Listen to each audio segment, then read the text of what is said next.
ang TVH Cool FM, ang iyong himpilan, ang iyong tahanan.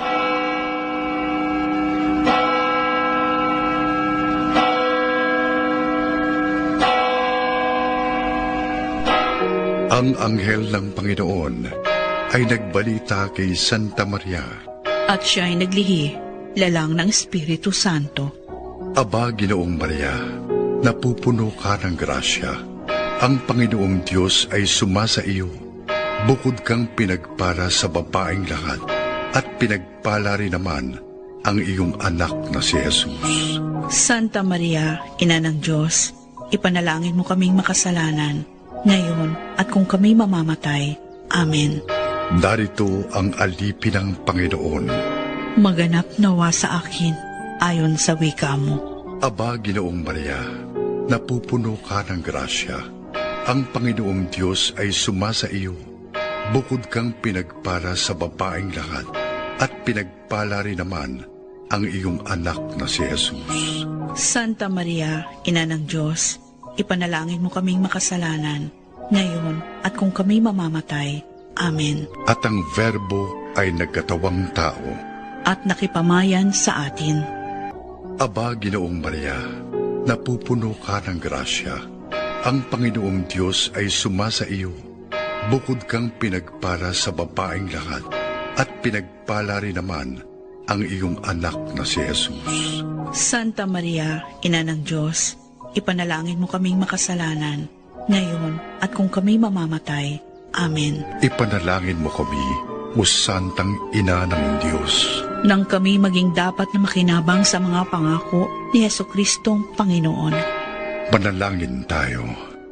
Panginoon aming Diyos, kasihan mo nawa ang aming mga kaluluwa ng iyong mahal na grasya, at yayamang dahilan sa pamamalita ng anghel ay nakilala namin ang pagkakatawang tao ni Jesucristong anak mo, pakundangan sa mahal niyang pagpapakasakit at pagkamatay sa krus, ay papakinabangin mo kami sa kanyang pagkabuhay na magmuli sa kaluwalhatian sa langit, alang-alang kay Jesucristo ring Panginoon namin. Amen. Luwalhati sa Ama, at sa Anak, at sa Espiritu Santo.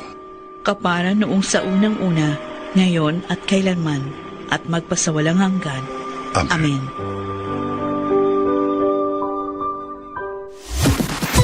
Lahat ng drama, tawanan, balita, at all-time favorite music hits. On air, online, on the ground. Sa lungkot at ligaya, kami pa rin ang inyong kasama. We're the place where you truly belong. Mula sa TVH Group of Networks, ito ang inyong himpilan. Ito ang inyong tahanan. Number 1 sa Mega Manila.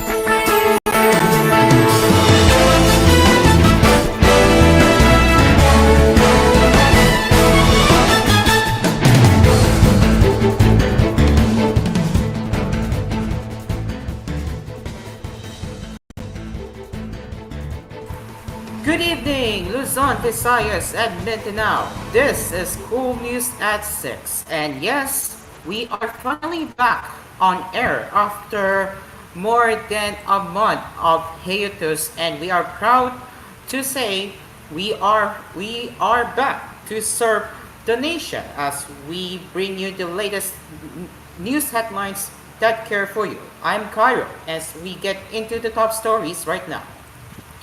Beginning with the China Coast Guard. A China Coast Guard vessel chasing a Philippine Coast Guard ship collided with a Chinese Navy warship off Scarborough or Panatak Shoal on Monday morning, with Philippine authorities immediately offering assistance to Chinese personnel who may have been injured in the incident. The CCG also attempted to use our cannon on the BRB Sululan, but the seamanship skills of PCG crew members allowed the vessel to successfully evade being hit. PCG spokesperson for the West Philippine Sea, Comrade J. Terrella, said in the statement. BRB Sululan, along with BRB Teresa Macbangua, escorted the MV Pamamalakaya, which was in the area to assist about 35 Filipino fishing vessels. Terrella said the fisherfolk also encountered hazardous maneuvers and blocking actions from other vessels in the vicinity. Maritime Security Analyst Ray Powell said that aside from the Chinese warship, at least 7 CCG vessels and 40 maritime military ships were swarming in the area. Terrella said the collation between the People's Liberation Army Navy warship number 164 and the CCG 3104 occurred about 10.5 nautical miles east of Pandadak Shoal. The incident took place within what Powell described as the 25 to 30 nanometer exclusion zone that Beijing has enforced since it effectively took control of the shoal in 2012. PRP Sululan was being pursued by CCG 3104 when the collision occurred around 8 a.m. The CCG 3104, which was chasing the BRP Sululan at high speed, performed a risky maneuver from the CPG vessel's starboard quarter, leading to the impact with the PLA Navy warship, Terrella said. This resulted in substantial damage to the CCG vessel's forecastle, rendering unseaworthy, he added. Powell also noted that it's striking that the PLA Navy ship would be so directly involved in obstructing the operations of Filipino vessels. Powell, who is the program head of Stanford University's Gordian Knot Center for National Security Innovation, said, very executory, set up to moves of the Chinese warship in a message to inquire on X. Meanwhile, Terrella said the crew of BRB Teresa Bangua safely escorted the Filipino fishermen to a secure location. Terrella said some CCG personnel may have fallen into the sea. He said in an all-in press conference, we still don't know whether it's factual that there was a man overboard or there was injured. We were just anticipating.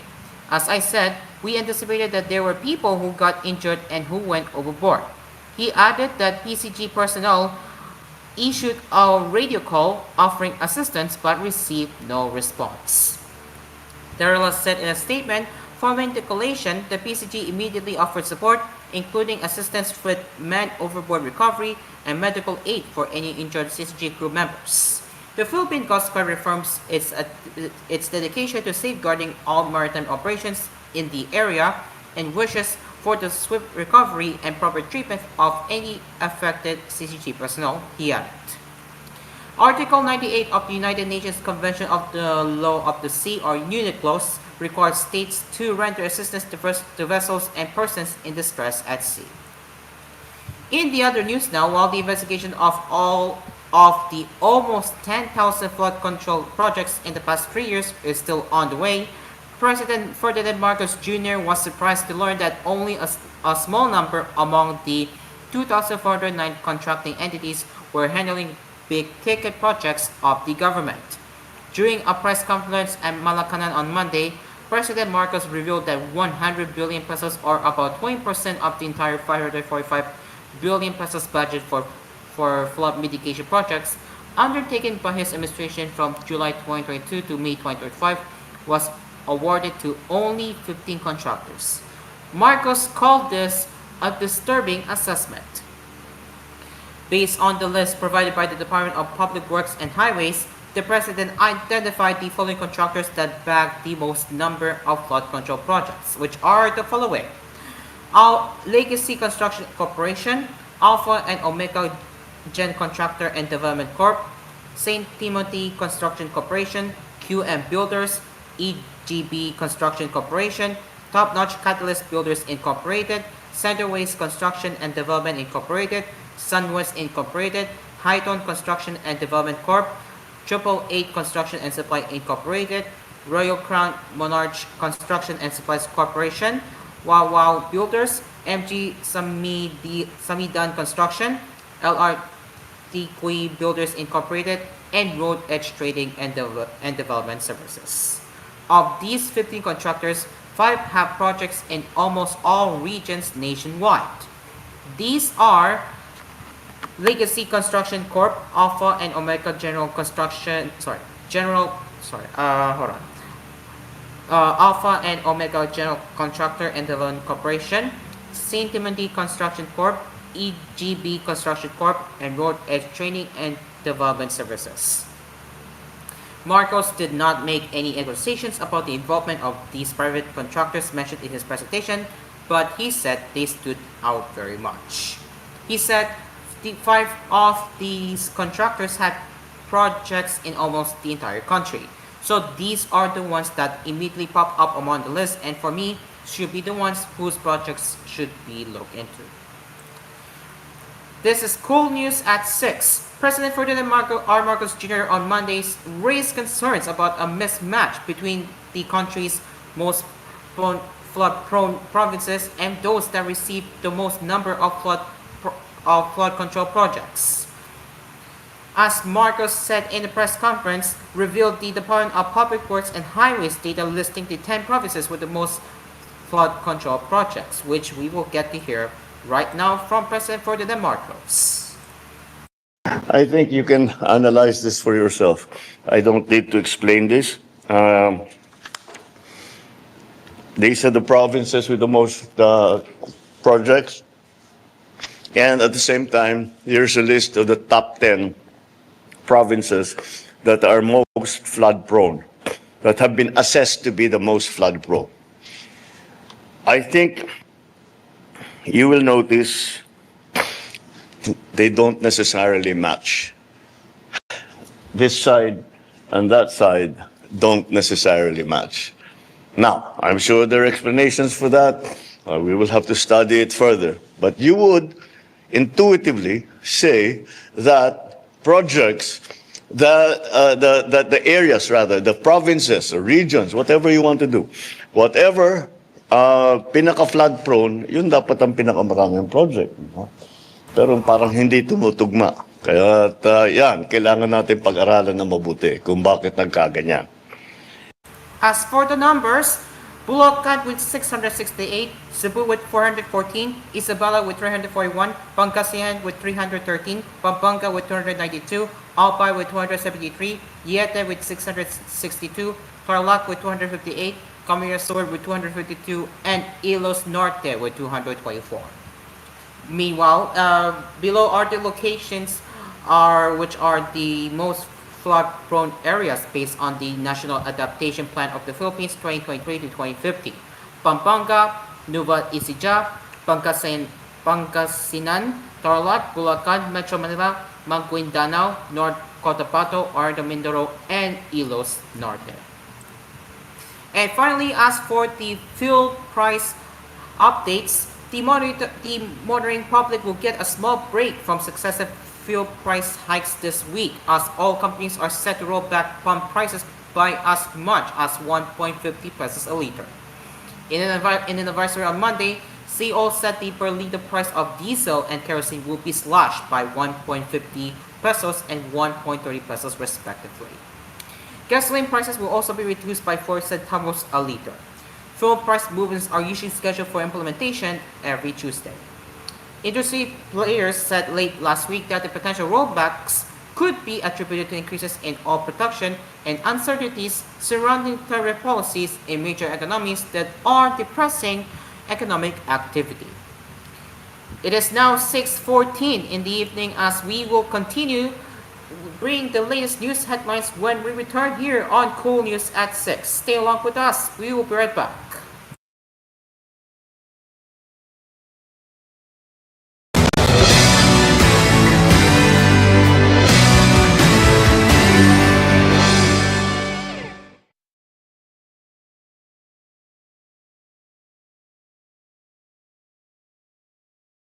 This koolNews edition was brought to you by Musicultura Heritage Foundation Center, a museum of all fan-made multimedia and Philippine history. Visit us today at Greenbelt, Makati City from 10 a.m. to 6 p.m. Musicultura, a non-profit joint venture project of Able Media and TVH Group of Networks Incorporated.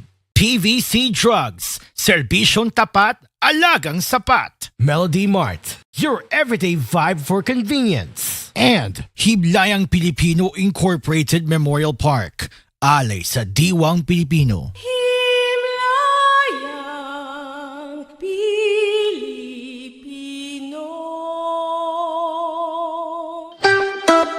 Beat the heat with Init Deals ni Asparagus.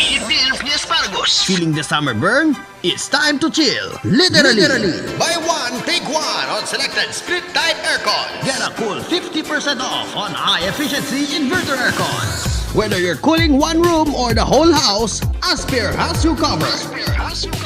Beat the heat. Save big. Visit your nearest branch or shop online now at aspireaircons.ph. Aspire, the air conditioning expert. Tried, tested, trusted by an Asparagus. Ngayong tag-ulan, siguraduhin mong protektado ang iyong tahanan mula sa tagas. Gamitin ang Minto Typhoon Resistant Sealant. Subok sa tibay, siguradong kapit kahit sa pinakamalalakas na ulan. Para sa bubong, bintana, pader at kahit saan man may tagas, Minto ang sagot. Minto Sealants, tunay na tatagal mula sa Chuta. Put it off, off. Roll it off, off. And put it off, off.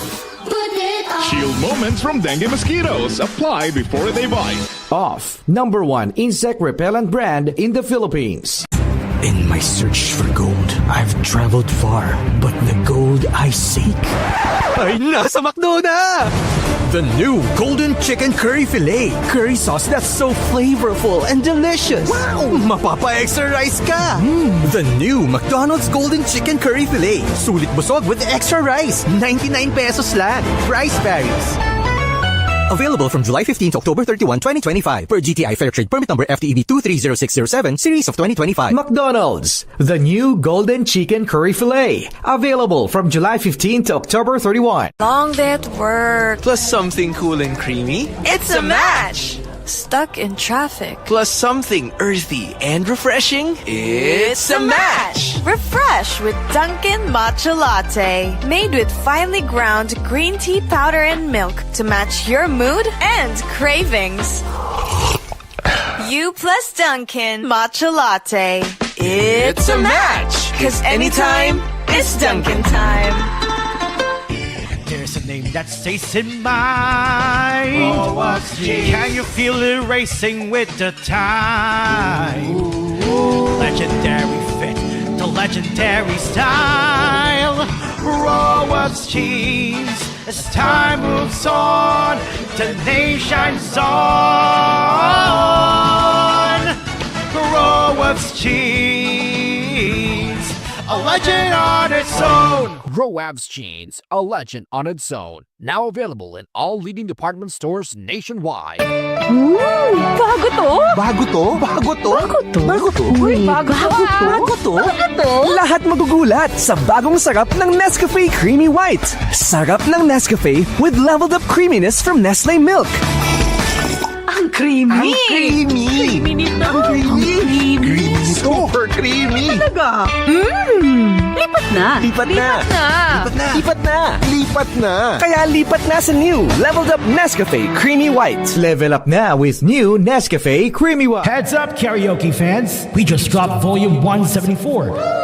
Packed with monthly hottest new songs you've been waiting for. Whether you're a karaoke pro or just love to sing your heart out at home, we've got you covered.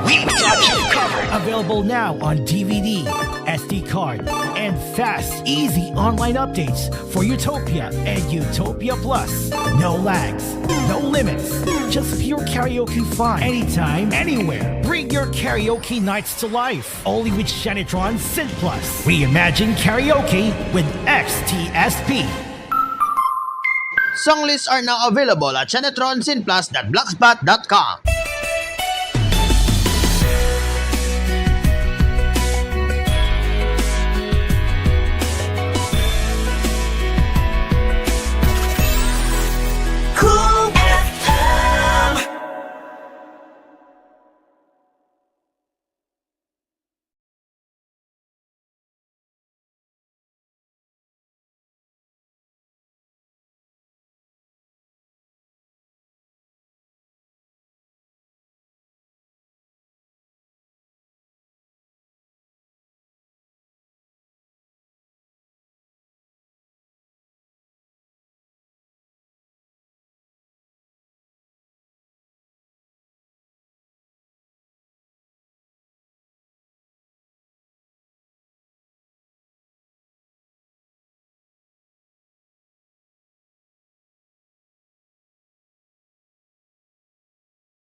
You're still with us right here on Cool News at 6. It is now 6:21 p.m. as we continue bringing the latest news headlines.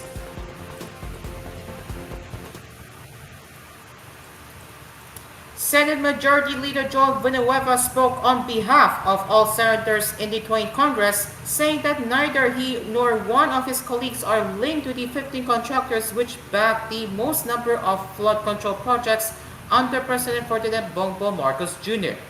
Speaking to reporters in a press conference on Monday, Villanueva said Marcos' earlier revelation is somehow a vindication for him and those who have been tagged in the flood control mess in the country. I cannot speak for the other house, but as far as I am concerned, here in the Senate, I do not know any senator linked to any of these 15 contractors mentioned. So just do the math. It's only 1 plus 1, he said. Asked if there are members of the House of Representatives, he simply said that he had already asked the Securities and Exchange Commission as well as other government agencies to counter-check.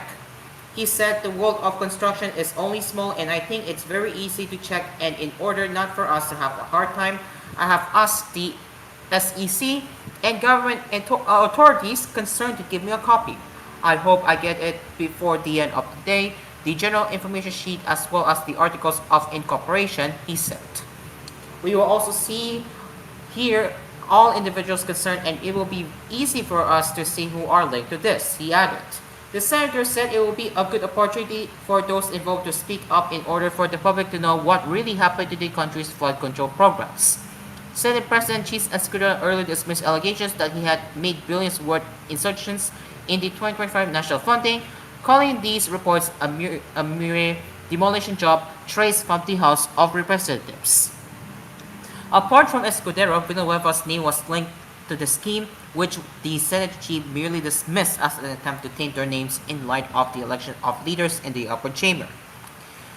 They first claimed that I made a 9 billion pesos insertion for Sorsogon, then 12 billion pesos for Bulacan, then 142 billion pesos, and then they changed it to 150 billion pesos. What's this? They first said I was alone, and then they implicated Senator Joel Villanueva, and now it's the entire Senate, said Escudero then.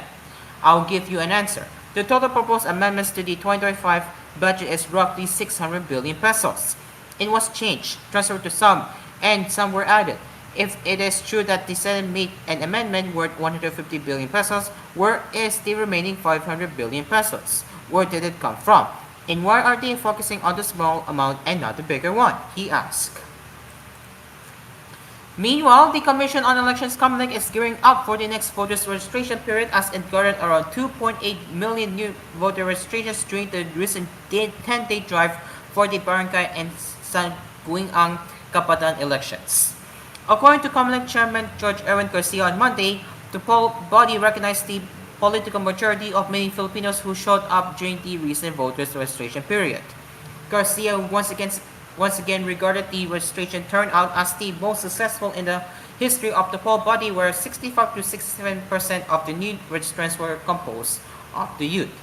The poll body exceeded its target of the garnering 1.5 million new registrants. Applications. Garcia, speaking in Filipino to reporters in an interview, the Filipino people have changed, especially when it comes to political maturity, and the COMELEC won't deny that it is ready for this kind of change. Garcia recognized the contribution made by COMELEC's field officers and their partner agencies such as private organizations, law enforcement authorities, and local government units during the registration period. Garcia said that in terms of preparations, the COMELEC was turning its registration drive from October 2025 to July 2026 if the BSKE will be reset from December 1st, 2025 to the first Monday of November 2026. President Ferdinand Marcos Jr. earlier said that he will sign the bill seeking to extend the current 3-year term of BSK officials to 4 years. Garcia said that the poll body will strengthen the next registration period by encouraging more Filipinos to register as voters. He emphasized the need for more Filipinos to abroad to participate in the overseas voting. He said that voters registration period for overseas Filipinos will run from November 2025 to December 2027. So in that long period of registration, there should be no reason why our constituents abroad won't be able to register, he said. Meanwhile, Garcia said that voter registrations will still undergo hearing by the Election Registration Board. He said that an application is approved once the registrants did not receive a letter for hearing from the board. He explained that this signifies that no one objected to the registration during the hearing. However, he said that the voter registrant needs to attend the hearing if they receive a notice, otherwise the board will grant the objection. As we are running out of time, we will be getting into a showbiz in a bit, or entertainment. So, Palace press officer Clark Castro defended comedian and host Vaz Ganda against critics of his jet ski holiday joke, saying the things referenced in this book came from former President Rodrigo Duterte. Castro spoke out after Vaz Ganda faced backlash from Duterte supporters for his parody of the popular social media meme during the first day of the two-day concert with Asian songbird Regine Velasquez last August 8. Velasquez opened the set by singing the popular line, "Darling, hold my hand," as Vaz Ganda, dressed in the sparkling pink leotards and a bright pink wig, runs on stage with backup dancers holding a trampoline that read jet ski holiday. So yes, you can tell that this was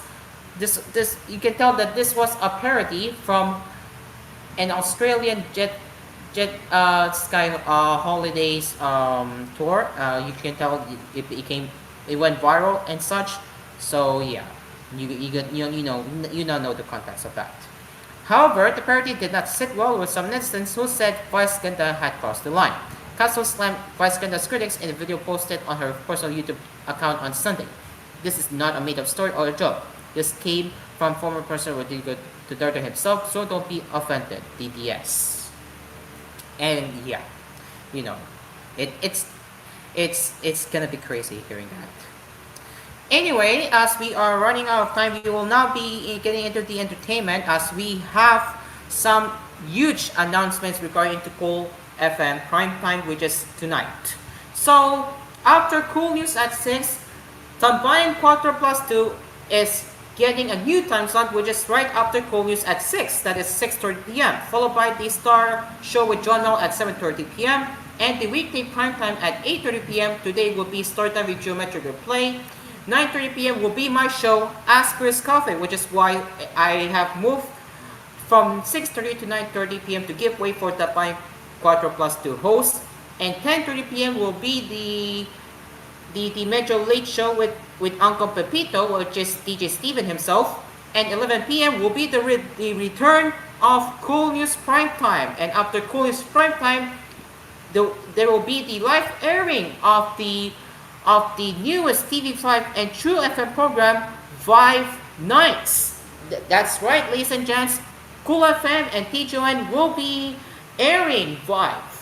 So, aside from Vibe Nights, we will also be airing Vibe Up, and I think that is all I can remember so far. But yes, we will be airing Vibe and Vibe Up starting tomorrow on Kool FM. So, you can expect to hear the replay of the Monday episode of Vibe Up at 3:15 p.m. on Kool FM tomorrow. I repeat, this is it. This is the refresh Kool FM Primetime lineup, which you get to witness in a bit, which is the by 4+2 later after koolNews at 6. It is now exactly 6:30, and that is all for koolNews at 6. If you have any news suggestions or feedback you would like to share, you can get in touch with us at tvh.philippines.news@gmail.com. This has been koolNews at 6. Coming up next is the brand new episode on its new time slot, Tambayan 4+2. I am Cairo, and this has been koolNews at 6. We will see you later for more news headlines on koolNews Prime Time at 11 p.m. Good evening.